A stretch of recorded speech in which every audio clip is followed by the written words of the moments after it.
ঠিক ছিল, কিন্তু এই রাস্তাটা এটা তো মানা যাচ্ছে না। এই যে পুকুর, এটা গাইস, এটা পুকুর, এটা রাস্তা, আমি কি করব?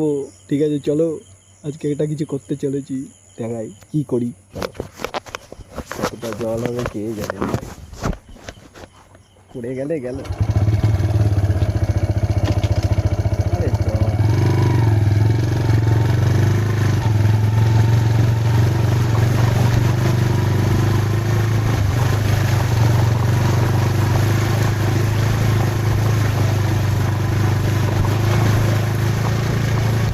আজকে মনে হচ্ছে পড়বো গাইস,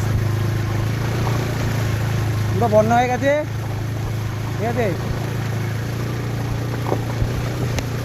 মনে হচ্ছে দুজনই পড়বো, ফোনও পড়বে, সব পড়বে। ঠিক আছে, শুধু মনের বলটা রেখেছি, যা হবে দেখা যাবে। চলো লেটস গো। ঠিক আছে, ভয়কে জয় করতেই হবে। বিশাল বড় পুকুর পার করে ফেললাম ভাই, একটু দেখাতে চাই আমি এখানে দাঁড়িয়ে। ঠিক আছে, আমি একটু দেখাতে চাই, ঠিক আছে, ব্যাপারটা কি হয়েছে। আমি একটু দেখাতে চাই ব্যাপারটা কি হয়েছে। এই যে পুকুরটা দেখতে পাচ্ছেন, এই যে পুকুর, এই একটা পুরো পুকুর, রাস্তা ভাই, পুকুর, রাস্তা। ওরে বাবা রে বাবা, কি বলি বাবা রে বাবা, জীবনে কত কিছু করতে হবে ভাই। পুরো পুকুর, রাস্তায় জল চলে এসছে, পুকুরের জল। হ্যাঁ, কি অবস্থা, পুকুরের জল রাস্তায় চলে এসছে। সামনে তো আরও মনে হচ্ছে আছে। ঠিক আছে, সামনে আরও আছে, চলো দেখা যাবে। সব পুকুরের জল, সব পুকুরের জল,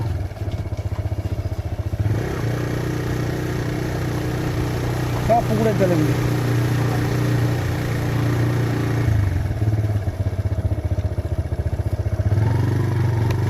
পুরো পুকুরের জল রাস্তায় উঠে গেছে। হ্যাঁ, বাড়ি বাড়ি সব ডুবে যাবে। একটু বৃষ্টি হয়েছে, পুকুরের জল রাস্তায় উঠে গেছে। মানে সামান্য বৃষ্টি হলে পুকুরের জল রাস্তায় উঠে যায়। এই যে এই পাশেও পুকুর আছে, এই পাশেও পুকুর আছে, এই পুকুরের জলও রাস্তায় উঠে গেছে। মানে সামান্য যদি বৃষ্টি হয়, সামান্য বৃষ্টি হলে পুকুরের জল রাস্তায় উঠে যাবে, এটা হচ্ছে মধ্য কথা। ঠিক আছে, এই যে পুকুরের জল, পুরো এই যে পুকুরের জলটাও রাস্তায় উঠে গেছে। ড্রেনের জল, পুকুরের জল সব রাস্তা।